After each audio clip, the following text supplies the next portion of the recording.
Segundo episódio de Hexatomb, e é bem importante eu começar logo falando pra vocês que sim, essa análise aqui do primeiro episódio contém spoiler logo no comecinho, então se você não quer spoiler, sai e a gente se vê depois que você assistir a sessão, que sai na terça-feira gratuitamente pra quem não for membro do canal Ordem Paranormal, ou pra quem não assistiu no dia que lançou, obviamente, porque ali foi gratuito, tá bom? Então, depois a gente se fala se você não quer spoiler. Agora entrando em si, em como tá a minha experiência, ok? Eu gosto de fazer isso bem espontâneo, bem na hora, do metade do episódio. Eu assisti até o momento que a gente teve o intervalo, e agora eu vou te falar um pouquinho sobre como tá sendo minha sensação a tudo que foi apresentado e tudo mais, tá?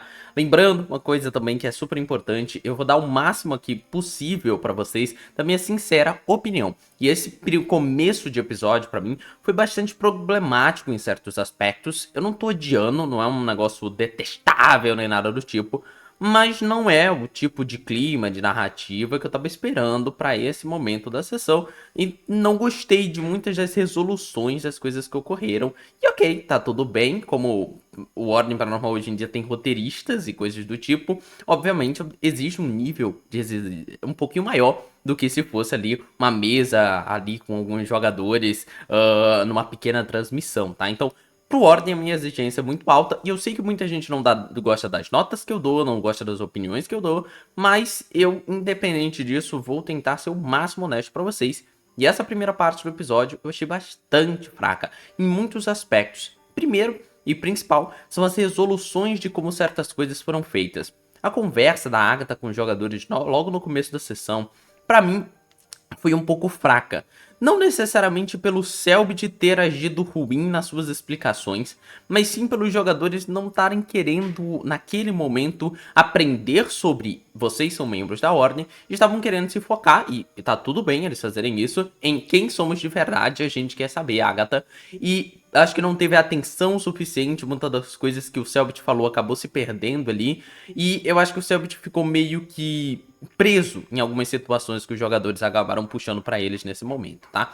Mas eu vou deixar pra falar mais no final sobre esses aspectos de furo, com um pequeno retcon que eu sentei ali na história da Agatha, alguns outros furos ali dentro dessa questão dos galpões trancados, com corpos entre aspas protegidos, possibilidade sobre rituais de ler mente que parece não existir dentro do Ordem Paranormal, ou pelo menos não deram uma desculpa do porquê não foi feita, mas isso eu vou te falar mais na sessão, além de alguns pontinhos chatos pra mim, que eu vou ressaltar, passando essa parte inicial, onde a gente teve mostrando as máscaras dos personagens, a gente viu toda essa questão de que realmente eu tava certo na minha teoria, mas tranquilo, muita gente também teorizou isso, de que são agentes que trocaram de corpo, ou melhor, trocaram as suas memórias com os killers, e ou as memórias dos killers estão dentro daqueles corpos no caixão, que são os corpos originais do agente, ou as memórias dos killers estão juntos com o corpo e estão se mesclando as memórias do agente. Então, foi bem o que a gente já tinha soltado, bem as ideias que a gente tinha dado. A Agatha é bem introduzida nessa parte, demonstram que ela tá com a cicatriz do medo, então ela tá toda hora sangrando, ela tá um pouco mais machucada e tudo mais, a gente consegue ver na atuação do Selbit sobre a Agatha. O Aaron é o de sempre, um personagem mais parado ali, que mais farma a aura do que qualquer coisa, e a resolução da Agatha dando as máscaras eu acho meio estranho. A gente sabe que as máscaras dão muito problema, que o Jor-El, que era alguém que pô, era alguém normal, foi consumido pelo poder de uma máscara a ponto de se tornar um vilão. E eles sabem sobre o que aconteceu para Jor-El porque tem um sobrevivente dos acontecimentos de Natal Macabro. Então o Bruno, não lembro muito bem o nome, poderia descrever para eles também o que rolou, o que aconteceu.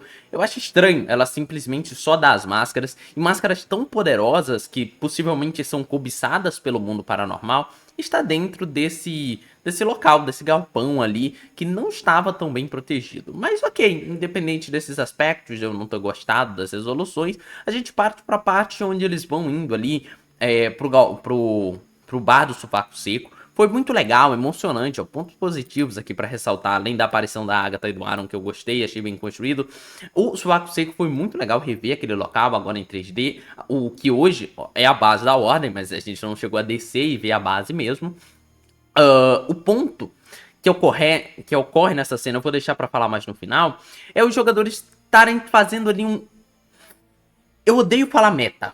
Eu odeio falar meta, porque eu sinto que o fandom do Ordem Paranormal construiu um medo sobre a palavra meta, que quando você usa ele num contexto que parece se adequar melhor, você parece estar tentando forçar, tá bom?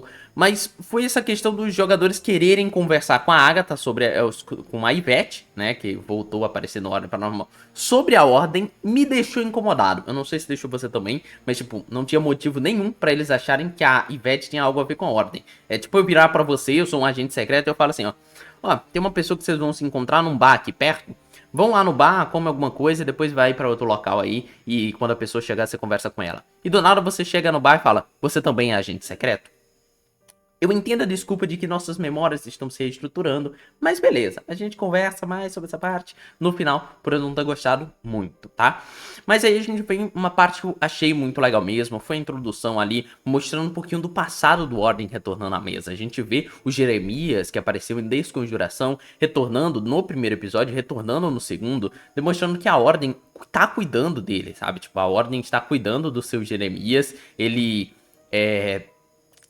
agora tá ajudando a Ordem, ele meio que trabalha pra Ordem em certo aspecto, mas ele não é um agente, ele não tem capacidade, ele é mais um informante da Ordem. Eu gosto desse ambiente urbano, desse ambiente de uma sociedade secreta que tem que agir em outros locais, por mais que a Ordem não seja tão secreta, ficou colocando seus logos por aí, coisas do tipo. Mas gostei, sim, da introdução do Jeremias, de como ele guiou os personagens, de como ele chegou ali no beco. A conversa, eu acho que se tornou um pouco mais séria nesse momento com o Jeremias, e eles focaram no assunto. Eles já entenderam ali mais como players, que eles têm um trabalho como agente, mas eu também compreendo eles ficarem meio na dúvida, tipo, cara, a gente vai só ajudar a Ordem, que nossos corpos estão aqui, um dos nossos corpos de verdade morreram, cara. Isso é muita coisa pra nossa cabeça ao mesmo tempo que tudo isso tá rolando. Mas vamos tentar ajudar, porque isso é pelo bem, e eu acho que faltou essa parte, essa conversa de vamos fazer isso pelo bem, vocês são pessoas boas, ou o mestre falar, vocês têm um sentimento dentro de vocês, que no fundo vocês são alguém do bem, que vocês gostariam de salvar vidas, sabe? E a gente não sabe exatamente até esse ponto qual foram as memórias que cada um dos jogadores reviveram, mas eles tiveram uns flashbacks sendo contados, e o Selbit falou que sim, o flashback é sobre a mente e não sobre o corpo dos killers. Mas eu ainda fico em dúvida. Ainda existe chance de que no final a gente tá vendo os killers no corpo deles, restaurando as memórias dele, e que isso é tudo uma enganação e que a Agatha só não sabe disso tudo. Ela não sabe que isso foi modificado e tudo mais.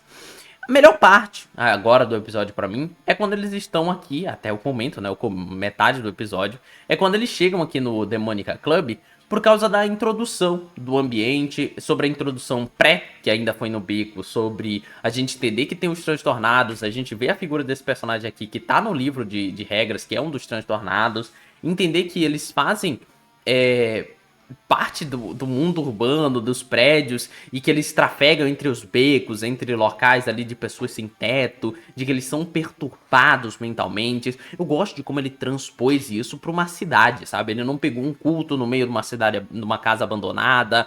Não, ele fez a gente se entrelaçar dentro da cidade, explorar os becos sujos da cidade para entender mais sobre o paranormal. E isso eu gosto como uma ideia muito bem feita, mostrando que o sistema é quebrado, que entre a nossa sociedade, não é entre um local rural isolado no meio do nada, não é. Na grande cidade de São Paulo existe um culto ali operando por as sombras, sabe? Mesmo que não sejam unidos. Eu gosto dessa ideia, tá bom? E acho que foi bem usada. Teve alguns probleminhas nessa cena que foi... Cara, o Selbit podia ter resolvido tudo. Deles entrando e falando, vocês são VIPs, ok? Mas eu não entendo se na história existe uma complexidade por trás para eles não poderem ser VIPs. Ou eles precisavam descobrir essa senha e realmente ela existia. Em algum momento os jogadores perderam. Ou se real, o plano do Selbit era prender os jogadores ali lá de fora e fazer eles darem um jeito de entrar, seja numa invasão, seja matando o segurança e tudo mais. Mas eu gostei que a forma da resolução foi bem assim, foi pelos jogadores, não foi o Selbit empurrando os jogadores pra conseguir ter uma resolução nem nada do tipo. Foi a própria Byamun chegando com a arma de pregos pra ameaçar o cara. E no final das contas ele fala, é do Carrara? Do Carrara? Acho que é Carrara. É do Carrara? E ela, é do Carrara. O que tem? Aí, eu tô no lugar do Carrara. É pra avisar pro Giovanni? É pra avisar pro Giovanni. Gostei de que eles que descobriram isso, tá? Então, essa parte do episódio pra mim só foi fraca. E existem os furos de roteiro que eu sinto, ok? Eu entendo que você pode não sentir o furo de roteiro. Eu sei que é muito cedo pra falar em furo de roteiro, mas eu tô analisando um episódio. E se pra mim o episódio parece ter uma coisa mal explicada, eu vou considerar como algo mal explicado até que algo no roteiro resolva isso. E no primeiro episódio eu ressaltei um furo de roteiro, que muita gente detestou por eu ter falado sobre esse possível furo de roteiro, e que eu deixei bem óbvio que poderia mudar em episódios futuros. E esse episódio não mudou o furo de roteiro da primeira sessão do jeito mais complexo que eu acabei vendo ele. E aqui é um ponto que eu vou ressaltar antes da gente continuar o vídeo, que realmente não há motivos para aquela base, aquele local ser totalmente desprotegido. Ele só tem um muro grande com um cadeado que foi quebrado por uma pistola de pregos, sei lá, não lembro nem se é prego ou se é, acho que é prego. E que ele poderia ser pulado, e a Ordem é inimiga de ocultistas, e lá dentro estavam armas ocultistas poderosas, máscaras ocultistas poderosas e corpos de agentes que se sacrificaram por uma missão maior. E a Agatha falar que ela estava a alguns metros dali e ouviu tiros e ela não conseguiu chegar a tempo, eu achei assim uma coisa que foi muito, mas muito mal explicada. Foi simplesmente porque a gente precisava disso e o roteiro quer que vocês tivessem chegado lá antes da Agatha, sabe? Foi isso, sabe? Tipo, achei mal. Tinha formas de explicar, tinha formas de se introduzir isso. Eu achei que a Agatha só simplesmente falaria o seguinte: eu não sabia que vocês iam perder a mente. Mas, aí vem a parte que eu vou deixar pro final. Teve um leve retcon na Agatha, pelo menos na minha percepção. E agora a gente vai pra segunda parte do episódio. Tá bom, calma. Se você não gostou da outra coisa que eu falei até aqui, peraí. Agora eu vi com o episódio completo e as coisas mudam. Tudo que eu falei, que eu não gostei, que era um erro e tudo mais, continua valendo. Mas essa outra parte da sessão foi muito gostosa, foi muito legal de experienciar. Eu acho que mesmo assim eu vou ter uma opinião bem distinta da maioria de vocês, ou talvez nem tanto, mas o que acontece?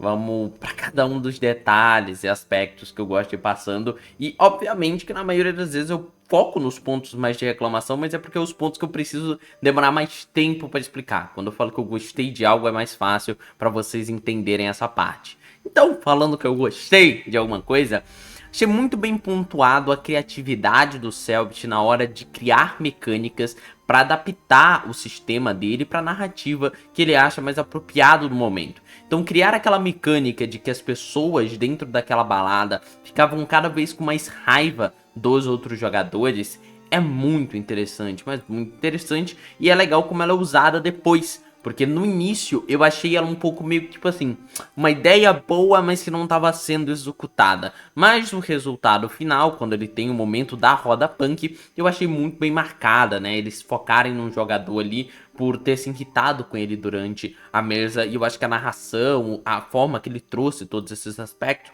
foi muito bem colocada, né? E, além disso, a história dele ter costurado coisas como o Giovanni, cara. O Giovanni, eu tava até dando uma pesquisada antes de revelar algumas coisas e aparecer. O nosso caro Giovanni aqui é o pai do Gabriel Oxford, que pra quem nunca assistiu Iniciação, a primeira temporada do Ordem, coisa do tipo, não vai saber, mas ele é pai do Gabriel Oxford, que hoje em dia é o corpo da Agatha. Ele ia matar a Agatha matou o Gabriel, ok? E hoje em dia a Agatha habita dentro do corpo do Gabriel, né? Então tem toda essa parte interessante de que talvez o Giovanni, ele quer o Gabriel de volta. Talvez essa seja uma das possibilidades de um problema dentro da mesa, né? Esse é o desejo do Giovanni. Eu achei muito bem interessante, construído, como ele amarra essas coisas. O show, pra mim, infelizmente, o que eu vou trazer pra vocês é que eu esperava mais. Não é culpa minha, foi muito legal. Quer dizer, não é culpa minha não é culpa do Selbit o que foi desenvolvido, não é culpa da produção que foi feito. Mas por eu já ter visto a música, por eu já saber quem eram os integrantes da banda, por eu já ter a teoria há um bom tempo de que a gente ia ter um massacre, um ritual lá dentro, só que na minha teoria a gente ia fazer um massacre pra criar a lua de sangue, e isso não aconteceu. Infelizmente, eu tava esperando mais, porque todo o resto eu já tinha visto os personagens e tudo, e continuo achando que a ideia de roupa dos personagens, mesmo tendo uma grande inspiração, como o Slipknot, por mais que eu discuta um pouquinho essa questão do quão é inspirado no Slipknot, e o quão não tem uma identidade muito própria ali pro negócio, independente das roupas serem inspiradas também em coletes de pessoas que são colocadas nos hospícios, né, e coisa do tipo, nos hospícios, eu não gostei do design das roupas, eu acho que não teve uma boa ali visão sobre cores e como não ficou muito legal no palco. Beleza, ficava vermelha por causa da cor refletindo, mas ficou um vermelho brilhante, eu não gostei também do design das roupas dos integrantes da banda, mas independente disso, aqui passando essa parte, teve um dos momentos assim mais engraçados, pelo menos dessa temporada, que foi quando eles estavam ali no bar, ali meio que discutindo, e toda a cena com o rapaz, eu não vou lembrar o nome dele, que tinha um espeto passando pela boca dele. Achei muito legal, como tinha uma ideia meio que sexual dele gostar de dor, outros personagens gostarem de dor, me dá uma facada, Jai dá uma facada no personagem, todo o flerte que o Labirinto inicialmente tenta, mas depois a Jai, que continua com a barman do local. Eu achei muito hilário as cenas e os momentos que acabam acontecendo naquele lugar. Então isso é um ponto de destaque, sim. Entender um pouco mais da história do nosso Dalmo, que ele é o Colosso, que ele desfigurou a cara do segurança lá da frente, que é um dos transtornados e que eu já vi as fotos dele diversas vezes, por causa que a teoria dos transtornados eu já levo há mais de 3 anos junto com meu mano Shizui, que sempre teorizou junto comigo esses aspectos. Foi bem legal essas partes. E a gente entendeu um pouco mais sobre o que é o ritual do Hexatomb, mas eu vou deixar para o vídeo de amanhã, onde eu vou explicar ponto a ponto o que é o ritual, como ele funciona, para onde que ele vai, o que eu acho que esse ritual no final quer. Teve uma boa explicação nesse momento, eu acho que os jogadores já estavam levando mais a sério, os jogadores deixaram o Giovanni falar sobre o ritual, não interromperam, não passaram por cima, e não é problema os jogadores fazerem isso de qualquer jeito, porque a gente tá dentro do RPG de mesa, mas eu tenho que analisar ele não como 100% um RPG de mesa, mas como uma mídia de entretenimento, que querendo ou não, é isso que o Ordem Paranormal se tornou, e eu jogo bastante RPG para poder entender que nem tudo precisa ser um show de TV, e que eles precisam de outros momentos dentro da mesa. E o combate, a mecânica, como foi, também foi bem tranquilaça, ok? Foi bem tranquilaça ali o que aconteceu, não achei nada de um grande exagero, por mais que há mexidas na mecânica e aquela parte que eu até posso questionar, mas não vou entrar muito em mérito disso, do quão Ordem Paranormal é um RPG e não só um conto narrativo. Muita gente se questiona isso, mas eu posso trazer um outro vídeo mais focado e direcionado a esse aspecto, e é o que eu acho. Claro que dentro dessa narrativa toda teve coisas que eu acho meio... É interessante porque o episódio não seja corrido, mas uma side quest de você precisar fazer o cara vomitar a chave. Eu olhei aquilo e fiquei tipo, cara, tão na cara que aquilo era uma side quest de videogame, que às vezes a galera do Ordem Paranormal, principalmente os solteiristas e tal, hoje em dia ficam pensando, como que a gente faz uma side quest pra ser interessante fazer algo? Sendo que a porta, pum, é legal fazer os jogadores entrarem no lugar, se movimentarem no ambiente, conversarem, interagirem, mas o quão não teve uma ideia meio tosca por trás de side quest. Foi legal, tá? Foi legal. Só tô falando que, tipo assim, claramente é uma side quest, ok? E não sei. É porque eu não trabalho muito com side quest dentro dos meus RPGs de mesa, então eu também acho estranho isso passado pra narrativa do Ordem Paranormal. Porque se você tirar a parte da side quest, a sessão fica muito menos divertida em certos aspectos, porque muita cena boa veio da side quest, mas não muda nada da história, teoricamente, tá bom? Mas só queria ressaltar mais esse ponto. Então, indo pras notas, decidi juntar elas todas aqui, não demorar muito pra falar, porque vi que pessoas se perderam nas minhas notas no episódio passado.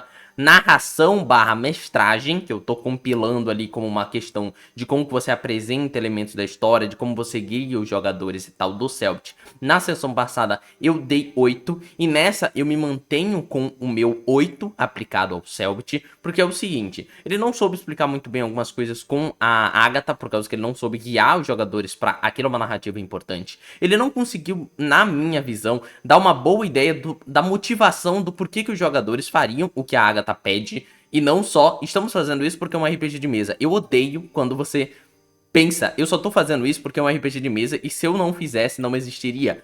Eu gosto de quando você dá uma explicação dentro do jogo pra isso. Eu acho que o Cellbit não conseguiu dar um bom motivo para os jogadores continuarem e tudo mais. A mecânica da roda punk foi interessante, mas eu acho que em algum certo momento ali ele simplificou as mecânicas a ponto que a gente pode questionar o quão aquilo ainda é RPG. O medidor de raiva foi algo que eu achei legal, ok? Agora falando um ponto bem positivo. E entre as minhas anotações aqui, eu gostaria que o Cellbit deixasse mais óbvio para um jogador quando ele tá adaptando algo que o jogador fala. Então, a Labirinto diz, eu quero controlar esse cara para ele brigar com as outras pessoas e salvar meu grupo. O Cellbit não descreve para ele, deixa eu adaptar isso, posso fazer isso de outra forma? Não, ele não pede uma permissão, ele passa por uma questão de eu sou o mestre, eu controlo a mesa, eu faço do jeito que eu quero. Ele vai jogar na sua frente e vai defender todas as facadas que você for tomar, você não toma dano nesse turno. Não foi isso que o jogador pediu, ok? Não foi isso que o jogador pediu e eu acho isso uma intromissão no momento que é do jogador, ok? Do jogador. Você como mestre, você pode adaptar, mas perguntando, dizendo, sendo mais delicado do que pegar, tacar fora o que ele falou e fazer do seu jeito, tá? Então, 8, por causa que eu ainda acho que ele tem que ter esse detalhamento a mais. E 8 é praticamente a nota que eu me dou em todas as mestagens, então não é uma nota ruim. Agora, indo pra questão de mecânica, a nota passada do episódio foi 6, porque eu acho que muito problema de mecânica. Acho que aconteceu de novo, testes de tecnologia, que depois viram testes de investigação, e aí começa a perder um pouco do aspecto. Tá, tô usando o celular. Eu vou jogar teste de tecnologia ou investigação pra procurar algo no meu celular? Só última hora pediu teste de tecnologia, mandou pra investigação. Em outra hora pediu só um teste de tecnologia. Não entendi. Tem muita gente conversando aí no ponto com o Cellbit e eu acho que ele se perde nessas ideias. Coisa que eu não vi acontecendo no antes. Gosto de quando ele ajuda os jogadores, quando ele descreve, ó, tem uma coisa na ficha, tal, você pega.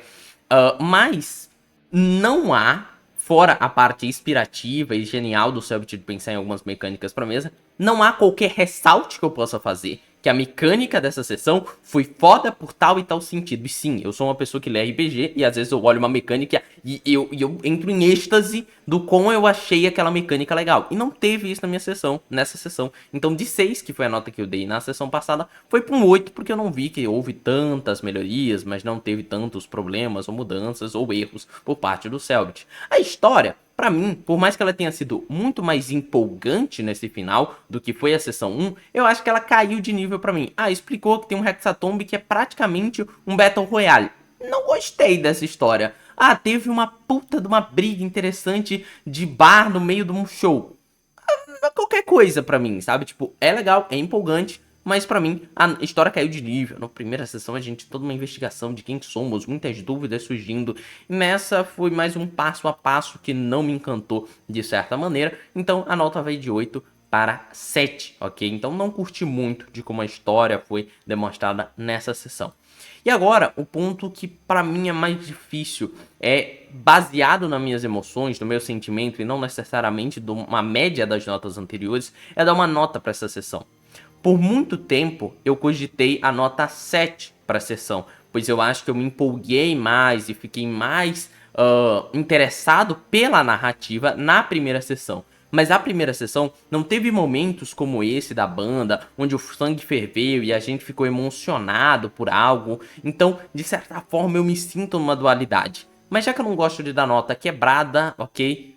Eu vou, sim, falar na minha visão, na minha opinião, que vocês não vão gostar.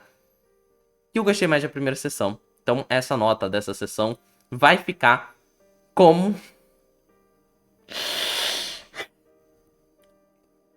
um 7, tá bom? Se eu desse nota arredondada, eu daria 7.9. Mas eu vou cair para um 7, ok? Eu gostaria que o momento da banda, por mais que tenha me empolgado, o momento que esse portal abriu foi genial, foi caraca, mano, que coisa maluca.